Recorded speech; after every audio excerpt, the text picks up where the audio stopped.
I only married you because you're the boss's daughter, my husband Jack said with a smile as I lay sick in bed, the scarves and gloves I knit for him all discarded as worthless. He outright expressed his disappointment in me, and I felt the need to hit him back with reality, to show him he was far wrong if he thought everything was going his way. Just thinking about his realization made me chuckle. My name is Chelsea Taylor, and I've been married to Jack for 5 years. Although we don't have any children, we've been living happily together. Jack was a workaholic, often away from home, and there were times when I felt lonely. But his dedication to making time for us on his days off made the loneliness bearable. I got to know Jack through my father, who was originally his boss. Jack suggested I become a stay-at-home wife, which was probably a great factor for me.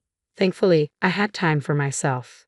So while supporting Jack, I got along with neighbors, started sewing, and worked out. I tried various things to fill my void, but what I particularly enjoyed was sewing and knitting. Every winter, I would give Jack scarves and gloves. Even though the first ones were poorly made, I got better every year, to the point where Jack said they were as good as the ones you get from a store. Hearing my husband's kind words, I became more fond of sewing. Someday when we have a child, I want to sew together, I told Jack. He said, maybe I'll join in and learn when the time comes, and gave me a smile.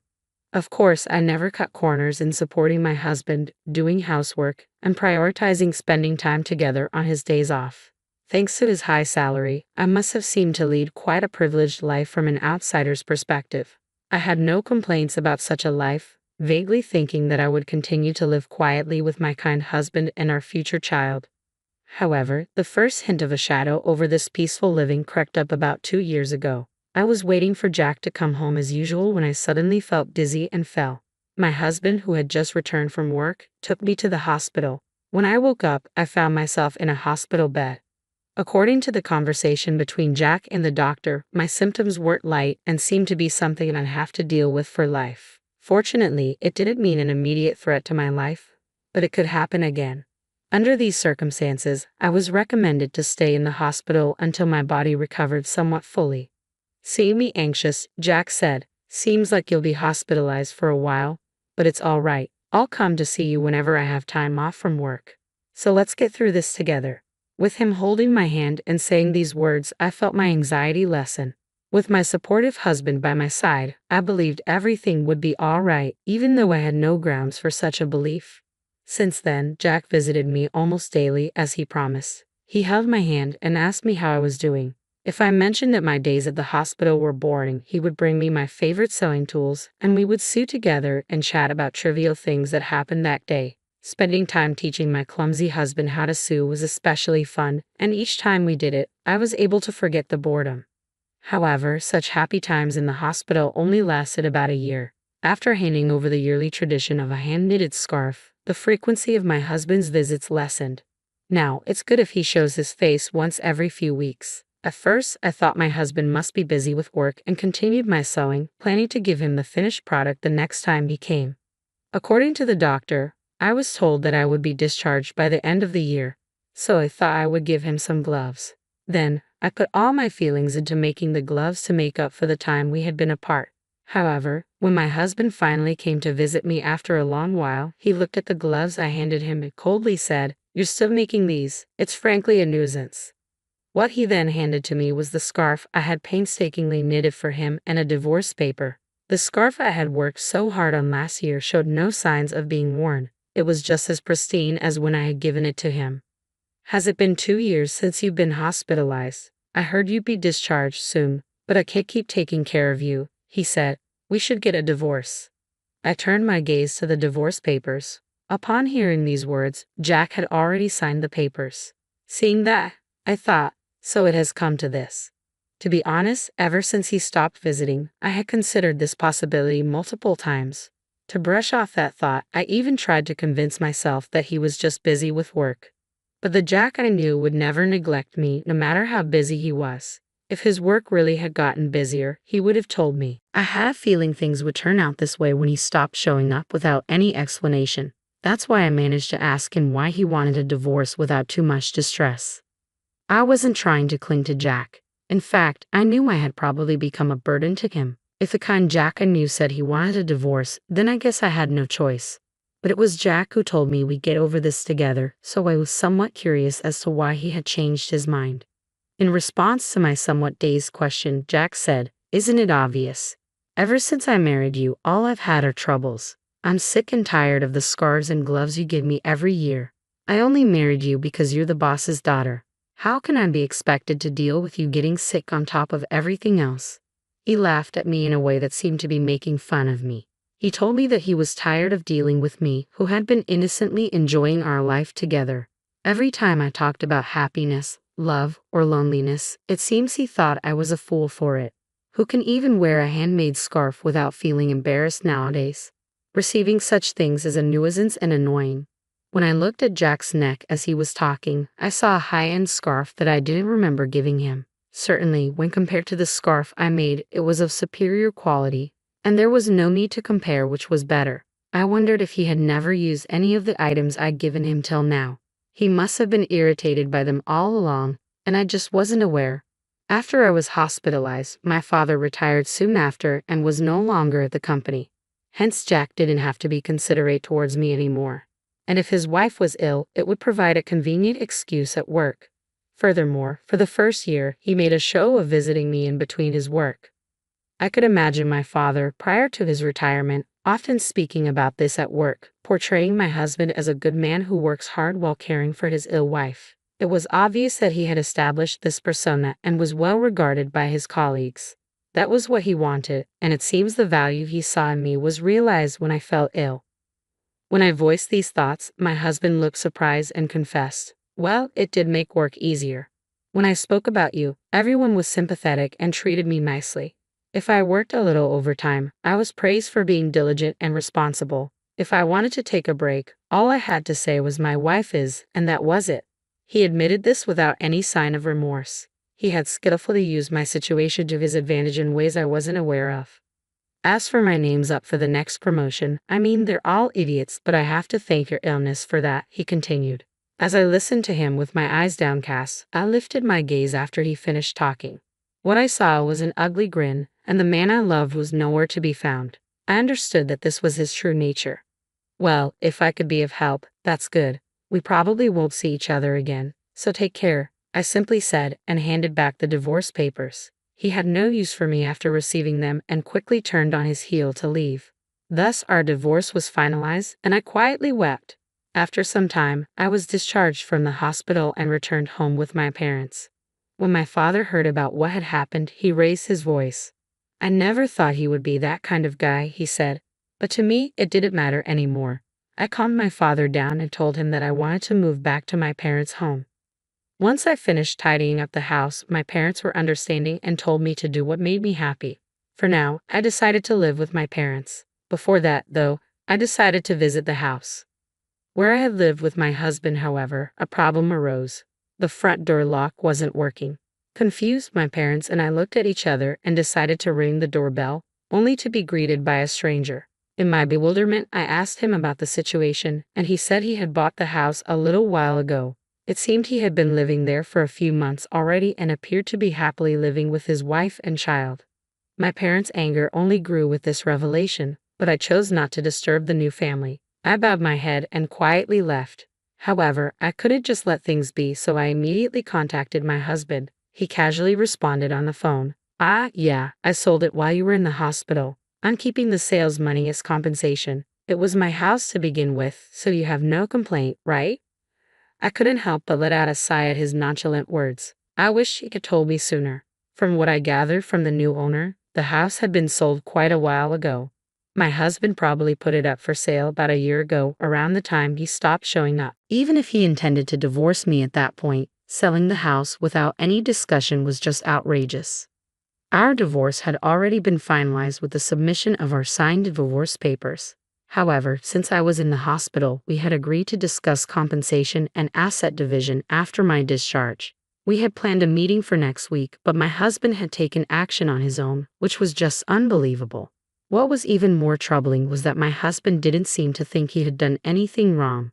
That's why I told him calmly over the phone, "You really don't know anything, do you?" "Huh? What do you mean?" he asked, sounding puzzled. To which I responded, "I'll explain in detail next week." And then I hung up.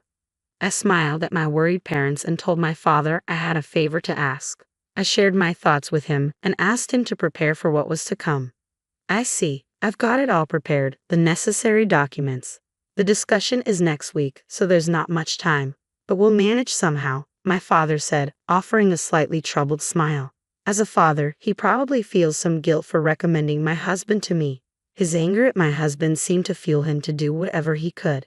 I thanked my father and waited for the day of our discussion. Imagining my husband's face at that time brought a smile to my face for the first time in a while. With my father's help, I prepared for the meeting. The place we chose for our discussion was at my family's home. My parents and I sat in a line, with my husband sitting alone across from us. Surely, he knew that my parents were injured by the divorce, but he didn't seem to care anymore. He probably thought there was no longer a need to be mindful of my parents. His composure was unshaken, even a hint of a smile was visible on his face. His demeanor was nothing short of insolent. I'm the victim here, however, and don't intend to demand too much alimony. The proceeds from the sale of the house will suffice, he said. His words conveyed a sense of magnanimity, as if he was making the compromise. Seeing his attitude, my father's face turned crimson, but I gently placed my hand on his, trying to calm him down. In this discussion, the one who would be at a disadvantage is not us, but my husband. Knowing this, there was no need for us to be unnecessarily upset. There's something important we need to discuss first. As I spoke, my father presented a document. It was a paper proving that the land on which my husband's sold house stood was owned by my father. Indeed, the house was in your name, there's no disputing that. However, the land on which the house stands is my father's property, and he still holds the title to it. That should be clear from this document, right? Upon hearing my words, my husband slightly furrowed his brow. So what? The house was mine regardless. No one has the right to complain. Do you think you can retaliate against me with that? He chuckled and sighed, as if he found the situation ridiculous. It's true that even if the land title was in my father's name, there's no problem with the sale of the house as long as the house is under my husband's name. I continued. My husband must have looked into this matter before selling the house, and indeed, there were no legal issues with his actions. However, this is only from a legal perspective. For the family that bought the house, this would create a significant issue. You sold the house, didn't you? But considering we have the rights to the land, my father can demand rent from the family living there. Won't that cause some trouble? I asked. The situation is different from what they were told. Neither my father nor I intend to take such a course of action. However, that does not mean we are willing to relinquish the rights to our land for nothing. In that case, the action we would take is to sell the land to the family. We wouldn't go so far as to ask them to leave, nor do we plan on charging monthly rent. But naturally, it would be problematic for us if they did not purchase the land. Originally, that land was something my father had gifted us to live on, not to be freely given away to strangers. And if that happens, I hear the family who bought the house could sue you because, as I said earlier, the deal was not as they had been told. Imagine the frustration they find, finally buying their dream house, only to learn the land is owned by someone else, and they now have more expenses. After obtaining the proof of my father's land ownership, we immediately went to that family. Once we explained the situation, they were understanding. They reasoned that if there's any trouble, it's the seller's responsibility. Therefore, if the negotiations here don't go well, they would end up suing my husband. Seeing my husband's face turn pale, I could tell he understood my point. He seemed to realize that no matter what, he would incur a significant amount of money due to his mistake. In a trembling voice, he asked, "What should I do then?" To this, I smiled and responded, "The family could purchase the land from us and consolidate the ownership. Then you make up for that amount. This would settle everything smoothly. In this scenario, the family won't have to unnecessarily sue my husband. If the family becomes the owners of both the house and land, all the current issues will be resolved."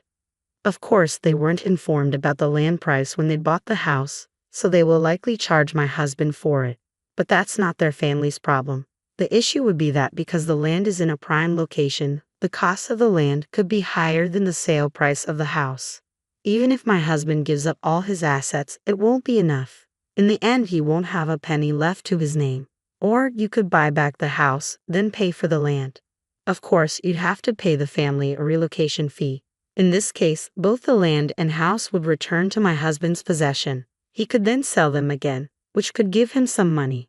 However, considering the revocation fee, there's a low chance that my husband will end up with any money. Whichever option he chooses, my husband will be at a loss. Also, about alimony, I've been mentally distressed by your actions. I plan to claim compensation for that, so keep that in mind. All this time, my husband Jack used me as a pawn in his pursuit of promotion at work. Now that I know this, I am repulsed by everything Jack did for me in the past, and I plan to file for damages due to emotional distress because of it.